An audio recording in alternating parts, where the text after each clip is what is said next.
Hey guys, I'm Ndlovu and I create Christian content, also trying to venture into other things. Yeah. Anyways, today I'm walking on my farm. I've got a few notes that I've got on my phone that I want to share with you guys that I think are amazing. It's a bit windy. Hopefully you can hear me properly. Wait, did I just say I'm on my farm like I own it? Ooh. Girl, who do you think you are?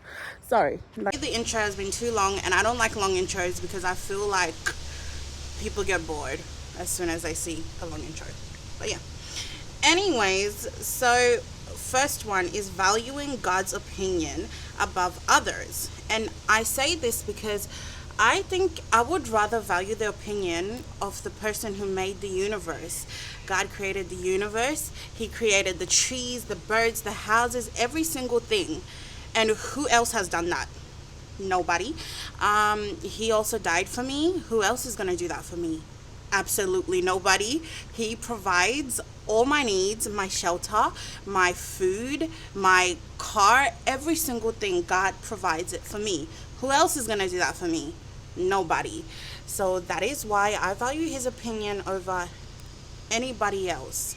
And if we are being honest, humans are also going through their own things. Everyone is dealing with different circumstances and situations, different upbringings, different traumas. So I think it would be very what's the word? I always get a thought block whenever I start the video. It would be I don't want to use the word silly. After that thought block, I have decided the word is ignorant. They also said other words like unripe, unseasoned. That's how it would be to put our trust in other human beings, because they're just like you. They're navigating the journey. They're trying to see where it goes. That's why I always say the best part about being a Christian or believing in something is having that accountability behind you, having guidelines and having that extra, support for when you don't know what to do, when you don't have the answers, and when it feels like you've hit a dead end in your life. It's always best to go there. Oh, I'm holding my tripod with my other hand and it hurts. It's starting off chaotic, but we move. Okay. Second is not being overly attached to things and people. The verse that I have for this says, the Lord knows the thoughts of men, that they are futile. And this is just similar to the first point that I've given you. The thoughts of men are futile. Everyone is still trying to navigate on what to do. And they're trying to understand their own lives and their own realities. So it would be ignorant of us to put our trust in other people. You have to learn to be a person that can detach quickly, because when you are like that, you are the perfect vessel to be used by God and for greater opportunities to come your way. When you're someone who detaches and you know how to say, okay, this season has come and gone. I'm done with this. I'm moving on to the next. You are much more efficient, much more informed, and you open yourself to greater possibilities, and that's incredible.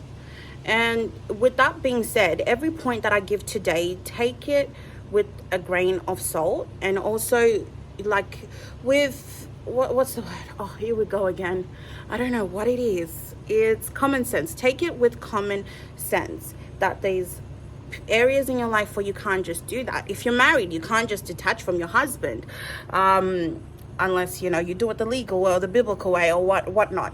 But you get what I mean. Take everything with proper strategies and you reflect on it. But yeah, one thing that has really helped me on my walk is being able to assess situations and say, this is not working, I'm leaving this. This person is not for me, I gotta go. See you later.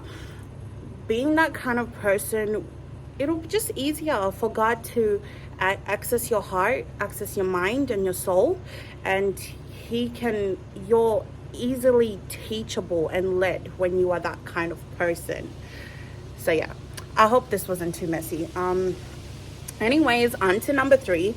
Number 3 living in my absolute truth. I made a vow to myself long ago that I want to be an honest person. If there was nothing else I could offer, or no other talent I could bring to the table, or no other offering I could bring to God, I knew that I could be an honest person with every single thing, with every single person in my life. If I don't feel okay, I'll say I don't feel okay. If you've hurt me, I don't feel good, you've hurt me. Being able to speak up and stand in my truth, honestly, I feel like has helped me with my walk. It's even helping me right now, because I don't feel like I have to be pretentious anymore. I have to be this sort of way. I can just go with the flow, and I'm free, I'm open, and I love it. Yeah. The Bible verse that I have for that is John 8:32. And you shall know the truth, and the truth shall set you free. How amazing that is it that the truth will set you free. Have you ever lied and it feels like you're carrying a burden, and then when you go away and you're on your own, you're like, oh, I should have just been honest. You could get things over and done with quicker if you're just honest the first time. And that's what I love about it. No blood on your hands, nothing. It's a breeze.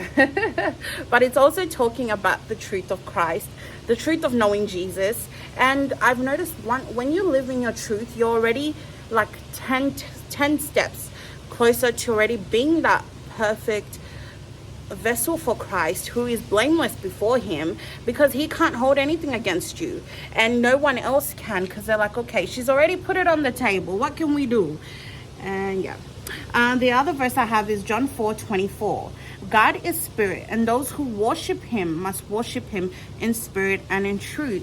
This is my all-time favorite verse, because anytime, any situation in life, I always go back to this, that we shall worship him in spirit and in truth.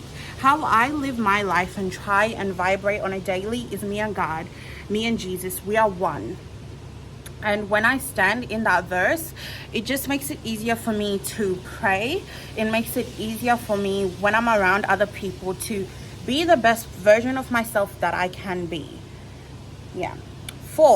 The fourth tip is attach your consciousness to Christ daily. The verse is 1 Corinthians 6:17. But he who is joined to the Lord is one spirit with him. We are already one spirit with Christ, and all you need to do is to believe it. And then you can step into that consciousness that you and Christ are one spirit. And this is going to help you in your prayers. This is going to help you in how you live. And this is going to help you to be a person who can manifest things quicker. It's going to help you to know how to speak things into existence and become that true vessel of what it is to have life and death living in your tongue, because you already acknowledge that you and Christ are one, and Christ is the most powerful being that's been ever in creation, and you are connected to that person. Imagine how unstoppable you are with that knowledge. You got to read the word more. Guys, faith cometh by the hearing of the word. One thing I've noticed is we don't read our Bibles enough. That's why we don't know our truth. That's why we don't know how much power we carry. And that's why we can't stand in certain statements, because we do not know the word. Read our Bible, and it's going to reveal so many amazing things to you. So yeah. The fifth and final tip for today is there is no such thing as time. The Bible verse I have is 2 Peter 3:8. But do not forget this one thing, dear friends. With the Lord, a day is like 1,000 years, and 1,000 years are like a day. 1,000 years are like a day. So today, you woke up this morning, you've already been sleeping for 1,000 years. And to God, that's how he sees it. Any sacrifice you deliver to him or deliver to any other of his children, and the way that you behave, the way you are in society, in 1,000 years, that's the kind of person you're showing up as. I try and live as much as I can in the truth that time does not exist. And this allows me to just wake up at 3 a.m. randomly and I want to commune with God. This just reminds me that if I have not reached a goal now, That's okay, because I've been trying to reach this goal for 1,000 years, and maybe tomorrow I'm gonna reach it, and I made it in 2,000 years. But I hope you get the gist of what I'm trying to say. And another verse that I have for it is Matthew 6:25. Do not worry, therefore I tell you, do not worry about your life, what you will eat or drink, or about your body, what you will wear. Is not life more than food, and the body more than clothes?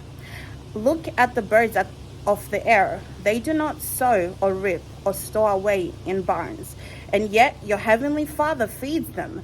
Are you not much more valuable than they? Can any one of you, by worrying, add a single hour to your life? By worrying, can you add a single hour to your life?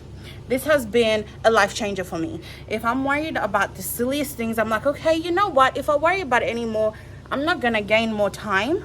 So we move on. And anything that needs to sort itself out will sort itself out. Anywhere that you are trying to go, you will eventually get there. Don't let time be a determining factor for you in anything, in age, in literally anything. Put it all in God. Put all your worries in Him. Because look at the birds. Sometimes I do wonder, like, damn, where the birds sleeping? How are they going to eat food? They have to wait until somebody throws away their rubbish in the bin or throws it on the ground to feed. So, like, the fact that God used that as an example is just mind-blowing for me. Yeah. So that was it. I don't